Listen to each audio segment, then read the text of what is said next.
and the best way to do it is to talk about it, they might learn enough of what they wanted to go on and do what they want to go and do. As an accountant, what the value might have been at that point in time, I'm saying, of a value that's selling something at a price that gives me money in the back pocket. In the room, 52 Jokers Wild. So we've been recording, we're now up to number 48 of our little shows. And I've been editing the last few days and getting a few bits of inspiration with the backgrounds that we should be using and trying a few other ideas, which have been quite interesting. So I thought that maybe today we should talk about inspiration, because we seem to have covered quite a bit of ground with the subjects that we've been talking about, and we seem to be inspired every time we do one of these little episodes. So let's see where this one takes us and where we end up going to. So are you inspired, Garvin? And where do you get your inspiration? I'm off. Here he goes. I'm lost. I just got I'm out of track. Excuse me. Inspired to be admired is in my head for some reason. And we want to be admired? And this is coming back to our content. We're trying to get some content. What are we doing? What is this? What are we doing? We're generating content. You know, what is content? It's content is something. It's a story. It's contained. Something is contained. You know, I mean, I'm not too sure if that's the case, but we're creating content, and in their case, it's maybe micro little stories of something. We're trying to inform, educate, entertain, promote, brand, potentially sell somewhere in this content. Or maybe it's just a story, the story of us. We've a show to that effect. And inspiration, the whole journey. If you went back in time at the beginning of the year and you said, what are you going to do? I don't think I could have actually come up with this. I wouldn't have had the inspiration at that point in time to say what it is and what it potentially looks like and what it actually might contain. Now, we've gone a little bit of, for the last 40 weeks, improv. We've literally gone improv on 40-something shows. Well, now, to a certain extent we know we can be inspired by a word, a moment, a comment. It'll send us off on one, is a term I keep on using, as George might say. I go off on one, and that means off on a rant that has been inspired by a comment as a result of a conversation, and it was a trigger. So, and why are you doing that? And why are we capturing it? And I think I want to be inspired to generate content to be admired. Now, not the admiration, it doesn't mean to be an affirmation. I mean it in the context of someone actually gets to see it, gets to hear it, gets to consume it, gets to understand it, gets to a position they can have an opinion on it, yay or nay. And then it means we've achieved what it was we were trying to do. We've got in front of somebody, we generated something that got to an audience that we interacted with in some way or form, that they then said it'd like more of the same, or what are you at? Stop that rubbish and to stop using up my time. So I'm inspired to be admired, and that's where I'm starting. Back to you. Well, I think because it's all back to motivation, cause and effect and all that kind of stuff. One of the things that was quite interesting is I've spent the last 30 odd years making little films, stuff for the BBC and various other channels and things. And one of the little films that was made suddenly after 26 years, it was on YouTube, and after being there for about 2 or 3 years, suddenly took off and had a couple of million people watch it. And you kind of go, oh, right. And at that moment, that program inspired all those people to want to watch. And it happened to be in line with whatever was in their head at that particular point in time, drew them to that particular program, and they took flight, and it just took off. And I know that, we could have the same kind of thing. I've been talking to a few people about what we're doing with these shows, and we're not getting that negativity that you sometimes think you're going to get, which is, you kind of go, oh, I can't put myself out there. I'm going to look really silly and people are going to look at me and they're going to think, and you kind of go, no, that's not what this is all about. I've been a lecturer for a period of time, and what I began to realize was that the reason why the people were there was because they wanted to learn something from me. They had a need. Their need was that I had information, and if I could get that information out of my head and the best way to do it is to talk about it, they might learn enough of what they wanted to go on and do what they want to go and do. And I think that becomes quite important. Now, I know, as I mentioned just a few moments ago, that I've been talking to a few folk, and they've actually been saying, oh, yes, I'm watching your show because I'm actually finding it very useful, especially because of the position I'm in at the moment and what I'm trying to do. You know, some people have problems and they're trying to solve those problems and find solutions. And what they're finding is that we're giving them little tidbits to get them going. And, oh, right, I didn't think about that. Well, let's try that out. And it's about building up their confidence, because I know there's people in our age group who have had a job all life long, or they've done something which meant they haven't to do, go out and sell themselves. And now all of a sudden they've got to this age, and the precariousness of what's going on and all around us has meant they've found themselves in a position where they need to find a way of generating an income. And now they're experimenting. Now they're trying. Now they're getting inspiration to do the things that they never thought they would do before. And they're getting the courage to move forward. And I think that's really what we're trying to do in these particular shows. There are things that we've been wanting to do, but never really had the confidence to actually put in practice. And now we've done 48. This is number 48. And this is where we are now. You've made me look bad. You asked me first, and I go, I want to be inspired, to be admired. Oh, look at me. Look how great I am. I'm up here in co-host podcast land or vlogcast land, and I'm doing it. It's ours. We own it. We can say what we want within reason, of course. It's our stage. And that's what we said. We won't ask permission of someone else. We'll build our own stage. We'll find our own voice. We'll hopefully create an audience, and the audience of one or two will be fine for the moment, and extend out a little further to the likes of family and friends that will put up with it long enough. And we actually agreed at an earlier date that it's going to be the hardest audience should be family and friends. They'll put up for a bit. They'll let you have a little bit, but they're not going to keep on coming back for more unless they're inspired a little bit to do so, to keep on maybe coming back to slag you again, because you're giving them ammunition. I actually just mentioned to the wife not there 20 minutes ago that, I had a chat with George just before I chatted to her, and said, it's going to take someone 30 hours of their life now just to catch up with whatever rubbish we're coming up with, just to see what it is we've said in the last year in terms of that number of shows of 35 minutes a time by X, and go, and if we want to go in and find some value in ourselves, we've got to look at this rubbish for 35 hours to even be in a position to find a little nugget of something else. So it's that volume, and I could not come up with that that goal at the beginning of this year to say we want 50 hours of something or 40 hours of something by the end of the year in lockdown of potential value. And now if you ask me as an accountant what the value might have been at that point in time, I'm saying of a value that's selling something at a price that gives me money in the back pocket. Now, after the fact, what's the affirmation I'd like now if I could go back in time and do a George on it and go, how nice that was, the little saying he just said. What's the best form of adoration an affirmation is actually to inspire others, potentially, with what you're doing. And that's what we were chatting about earlier on. We said, what are we actually doing? What we're doing is trying to show an example of two old lads trying to figure things out in a social media world with a multitude of complex platforms that we're not the experts in, and see if we can make our way through it a bit.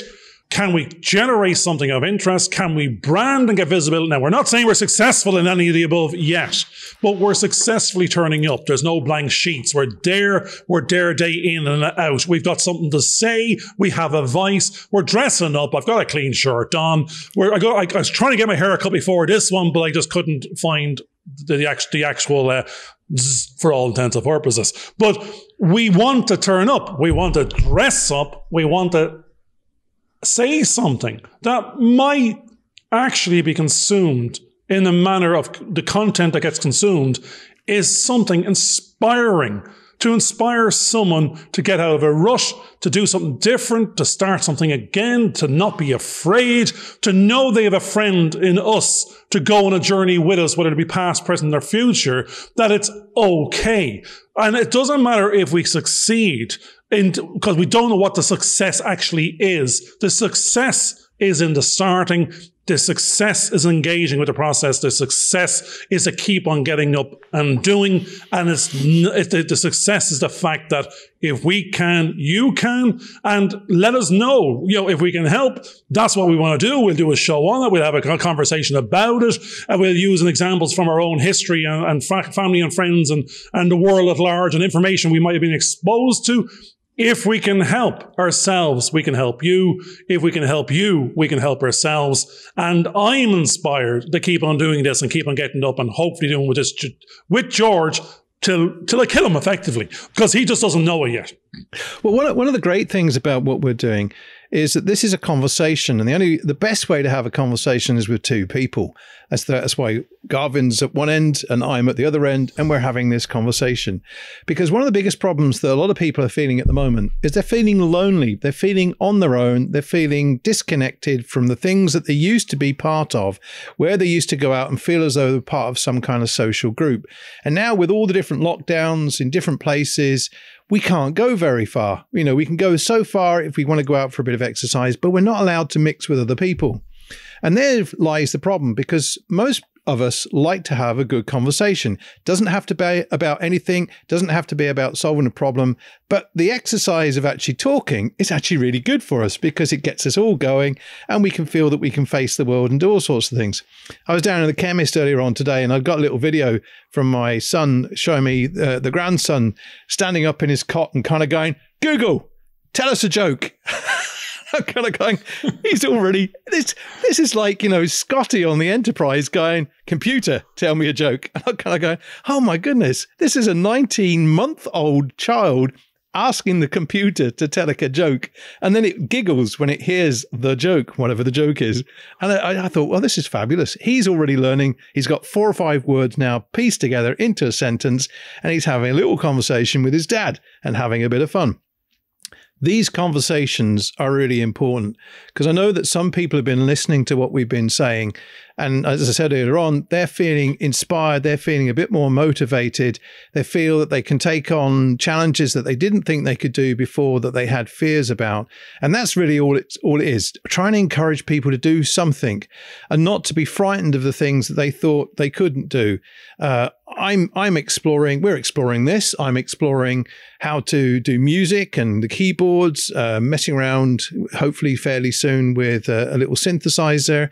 I've recently also had a crack at airbrushing, which I wanted to do for about 20, 30 years and never got the chance to do. And now I'm actually out there doing stuff, doing a little bit of carpentry, all kinds of things that you never, I cabled the log cabin so that I wasn't just using Wi-Fi that was getting down to next to nothing. I actually rigged the cable up so it's connected to the house, connected to the router, and now I can have really good conversations with Garvin because I'm not slowing down and the internet's disrupted and all kinds of crazy stuff. I'm just exploring things I never thought I could do before. So I'm having a lot more fun because I feel empowered that I can do things that I never thought I could do before. And I think that's really what this is doing, because I know Garvin was actually just saying there, the rubbish that we're talking about, but I've actually been listening to some of what we've been talking about, especially what Garvin's doing, because during these conversations, we hear so much and we try to listen, we take on board a lot of what we're saying. But when I've listened back, maybe a couple of weeks later, some of the nuggets that I'm getting out of Garvin is unbelievable. I'm kind of going, oh, wow, right, I'm going to do a bit of research on that and just check it out. Yeah, wow. That's inspiring me to go and look and do that research, which I think is really good. It means that we're acting in the now. We're not, wallowing in all kinds of false memories and crazy things and all that kind of stuff. One of the things that Garvin used to talk about quite a bit was the silo and how we need to get out of the silo. And then all of a sudden, with the lockdowns, we were being forced into those silos. So in a way, what we have to do is try and review the way we look at what a silo actually is and try and find another way to get out of that silo. If we physically can't get out of the physical location we're in, then what we have to do is find a way of mentally getting out of that silo by looking for new challenges to explore, to see what we can do to improve our minds and improve our well-being. And I think that's a great thing to be considering. And that's been inspired by doing this conversation with Garvin. I should have been timing that. I go, watch this. Is that 5 minutes? Is there any breaths in there? Is George turning into me? Am I turning into George? We said at the very beginning, that was the goal. The goal is I'm an extroverted introvert. I am loud. I'm a fast-talking, loud individual. I trip up over myself with the speed I'm trying to get these words out. I don't know what I'm going to say till I've said it. Actually, I'll say 7 sentences just to get up the speed to arrive at what it is I'm actually trying to say. Hence, it never looks like I'm answering a question. But I am. It's just when and where. But have I lost you earlier on? You'd missed the answer. But I'm trying to entertain you till I get to it. Yeah. But that aside, George was a short sentence. Garvin was a long sentence. The goal for George at the beginning of the year was, he pretty much said it as a goal. It was nearly written down on a white sheet somewhere. Equal airtime. It's not the Garvin show. And George is the editor. It's we are equal. Now, we'll have to find, now, it's all very well saying that, but if someone's quiet and shy and introverted and the other's extroverted and loud, then the natural go-to at the beginning is, I will take up space where there is space. I abhor a silence. So I will fill it because I think, I just subliminally am doing it. I'm filling silence with noise, not with necessarily good content. I'm hoping now when I'm filling the silence, it's with something of interest, of entertainment, and maybe it's entertaining till George pushes back in. Now he actually pushed me out for a good 7-8 minutes there. I don't know what happened, but I was going, when is he going to run out of steam? He's got an awful lot to say. He's very, very opinionated. Not opinionated, but in the sense of, it's joining all the dots from all the various silos throughout the year, from listening to voice, to opinion, to fear, to growth, to transformation. They all join. They're all one and the same thing. Balance, weight. That's what we were saying. We need to have a weighted show. A conversation is two people at the minimum. Equal airtime means I listen to you, you listen to me. It's not all about me, which I am a big personality that if I'm talking, making noise, it's all about me. That's all it's for. Well, this is my life. You're just part of it. You're just coming in and out of the screen. But I'm there. I am the Truman Show 100% on. I am always on in shot. And that's how I see my world, my universe. But going back to a little comment of the past, it was a conversation is two people. A conversation, if you can do it right, is actually the other person, not you. The conversation is you listen, they talk. And the more they talk, the more you learn. And I've got to learn that I've got to listen more. I can use my voice, have something of interest to say, have an opinion, and it's all okay. And that's really where we're going. And this banter back and forward of trigger, of equality, of enjoying. Actually, we're nearly chomping at the bit to get back in. There's no problem here about content or having something to say or having an opinion. It's whether you get to have it, whether you can get back in again, and whether the other person says, okay, I'm going to take a breath and a drink. You're back on. But that's the silo. If there's two silos, you're starting to build something. The strange thing is we're all individual silos. We're the silo of one. The relationship piece is where you start joining silos, product to marketing to sales. If you're the subject matter expert in your silo, you're the expert on you and your personality, on your opinions, on your education, on what you've got to contribute to the center conversation. But go off and find the second. Go off and find the others. Go off and find someone to listen to and have a chat with and have an opinion on a subject other than the score last night, in my opinion. So you're back out of silo. If there's more than one, there's two. One of the things that's quite interesting is that as a lecturer, we began to learn that if you went into the classroom with the idea that you were just the font of all knowledge and basically everybody had to just listen to you and blah, blah, blah, then you'd end up with a really bad session. If you went in there instead and thought, what am I going to learn from my students today? Then the door becomes open because you have no expectations. You're not anticipating anything. You're not laying down the law. You're actually discovering what they have to bring into this picture. And then you realize that you're now growing as well. And everybody's growing in that kind of process that we're going through.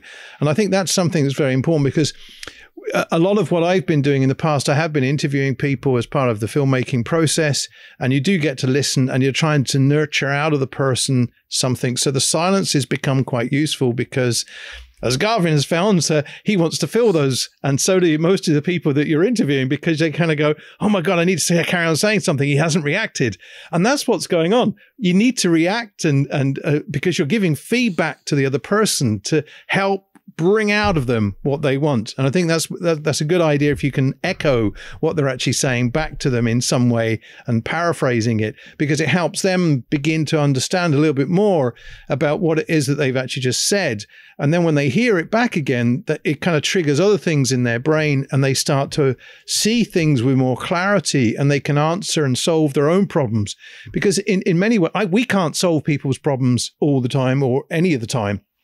What we can do is help them open themselves up to possibilities that they hadn't thought about. And that may trigger them to go off and try and solve the problem, or have the confidence to feel that they can go in and solve the problem. Because I think quite often that's what the difficulty is the person is feeling that they don't know how to solve what's going on. And they need some kind of inspiration. And I think this is where this kind of process gives them that inspiration to do so. Excuse me. But now, you're thinking the editing now. You're thinking about the editing. No. I was thinking two things there. One was, first of all, people that no, this is the me rather than the general. People think there's something wrong now because Garvin is silent. Garvin is listening. There's something gone wrong, horribly wrong. Because 50 years, this didn't happen. It was, if Garvin turns up, the volume went up, the speed of conversation went up. Not conversation, it's what's he got to say, how long is it going to take? Let's give him the airtime because he's going to take it anyway. And when he's finished, we're back into everybody else. But that was the last 50 years. I have an opinion, and that's the royal we. Everyone's going to know about it. It's all about me. And that's what I've done for years and years and years. Now, I might be educated. I might be an opinion on a piece of consultancy. It might be the solution and the answer based on my skills and expertise and learnings. But it was, this is my opinion based on the facts and figures. You ask me you may not have even asked me, you're getting it, whether you want it or not. I've done the work. This is the answer. This is my opinion. And I'm off. If you don't want to hear it, then I shouldn't even be here.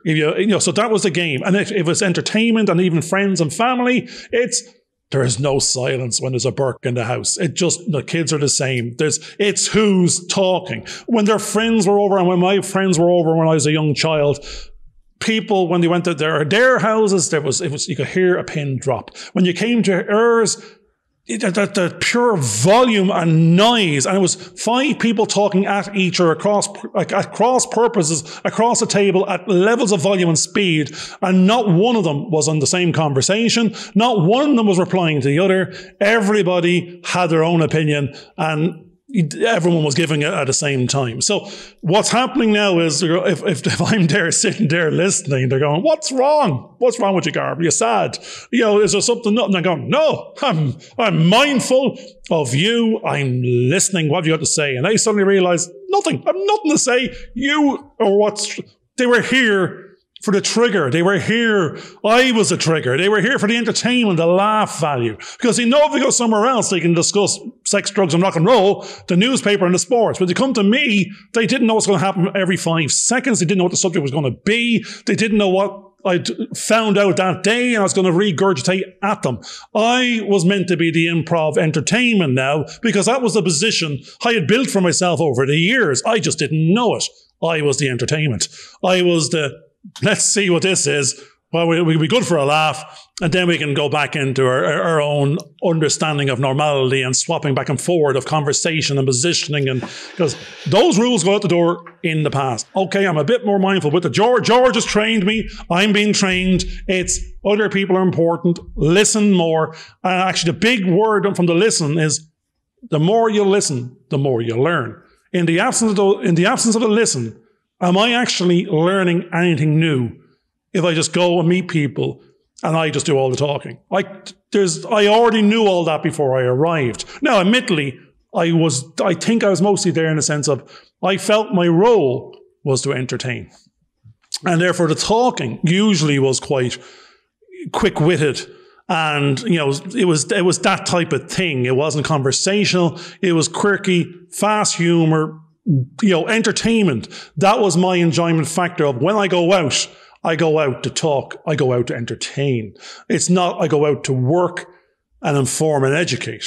Now we put it back in. I think the inspiration is this year has been a journey of inspiration. Yeah, I haven't stopped. I haven't took a breath yet. But it's to get to that moment of give George and others airtime. Listen and learn more. It should inform and arm me to entertain even better.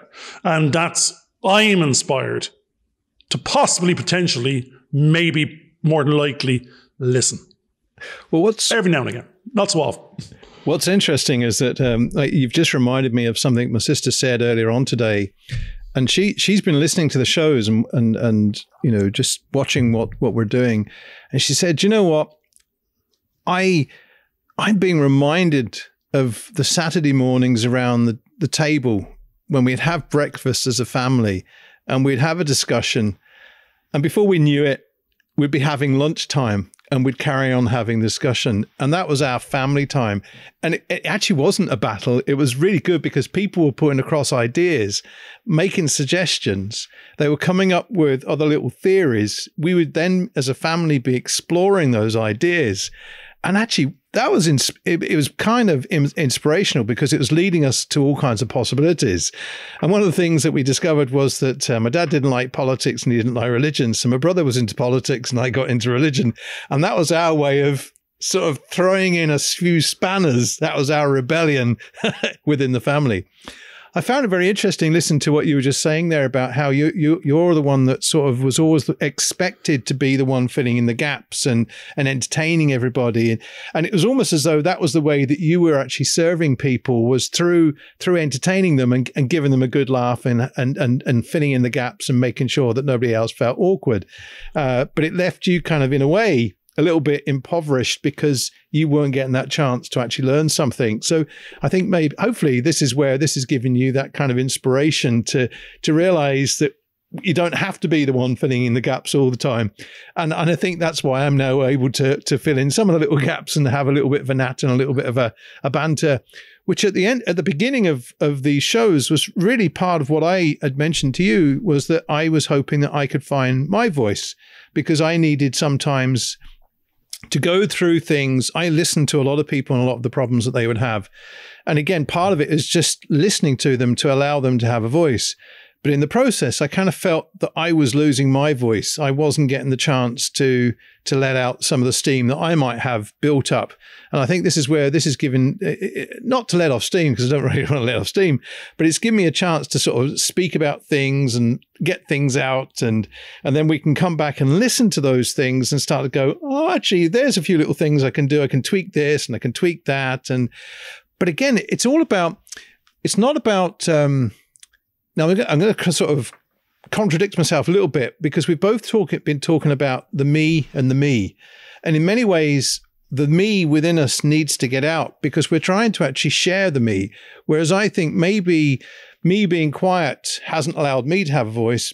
And in a funny way, you being the voice everybody expects you to be hasn't allowed you to discover who you were properly, because you're filling in an expectation of what other people have been wanting of you and really taking from you in a kind of strange sort of way. That's well, again, it's not that they've taken. No, there's something. I heard a couple of words. I love these words because me. I've always been a me. That's what. It's actually. It's not even me. It could be the me. It's the Roadrunner. But I'm hearing me. I've always been I, me, I. It should be us, others, we. The royal we is still back to me, and that's what I suppose I've been greedy with it all my life. It's always ever been about me, and it's like you said. if you make it more about others, then you will get more. But I never aligned with that equation. I never knew about that equation. Actually, I think funnily enough, today's little saying, in helping others, we shall help ourselves. For whatever good we give out completes the circle and comes back to us. So the more you give, the more you get. If you pay it forward, it will come back 10x. And this is the weird thing. The more you listen, the more you learn, the more you grow. And therefore, if this is the me without that interaction and without the giving, we are dangerous. Because if we start becoming the 10x, if we start becoming the learner and the listener, then the stars and the moon is just a stepping stone to the universe. It's actually, everything is attainable. Nothing is unreachable. The blocks the whole time was only ever ourselves. It was only ever the disbelief, or actually, I think one of the things you touched on there a few minutes ago was, my expectations was, if I didn't know it already, without having learned it, it wasn't worth learning, or I couldn't do it. Whereas that was madness. And it's the same with my son. I don't know how to play the guitar. Well, how could you expect it? I don't have a guitar. I've never opened a book. I haven't learned the rules. Why would there be an expectation that you're a bad guitar player or you can't learn the guitar? If you don't actually get the bits, put them in the right order, learn the rules, put in some exercise, repetition, and time and energy and effort, then when you can't play the guitar, then I'd understand that, yeah, you're just rubbish. You just didn't have the knack, you didn't have the finger coordination, you couldn't retain the maths, whatever it is. But going forward, it's the me has to be a we. I think it's not you turn the M's upside down. We going forward all the way home as little piggies. I don't know where that came from. But at the same time, they kept the wolf at bay. And they by going and to each other's house until the final one, they were in the brick house. They were able to be more than the sum of the parts. They were able to stand up to the wolf. And therefore, we're going to stand up to the wolf. We're going to group together. It's out of the silos into a we with relationships to be all the subject matter experts in your own little silo of world. But when you join the parts together, you can become a formidable anything, an unstoppable force that can take on the world and the universe, or at least try to. It doesn't need to achieve all of the above. It just, as we said, needs to start. And the hardest thing, I think, is an eye trying to start on its own will give up quick, doesn't know where to go, hasn't got that motivation that it needs. And it's that, if we're all stuck in silos now at home because of the lockdowns again, it's to reach out with the tech that's there, get into these relationship forums, join with your friends and your Zoom calls and all the rest of it, and take on the world and have those conversations. It's not about the drinking parties. You can have the ideations, you can have the motivations, and you can have the inspirations. Why?